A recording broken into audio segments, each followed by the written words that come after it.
This is our first trip together. Hey, everybody in first class. I thought he was giving us first class tickets, but he lied. Look, we all the way at 38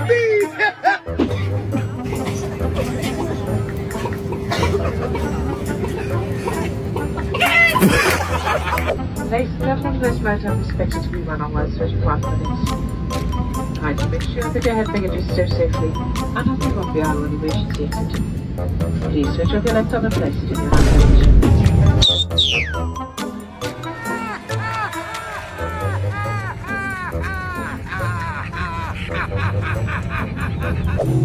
baggage.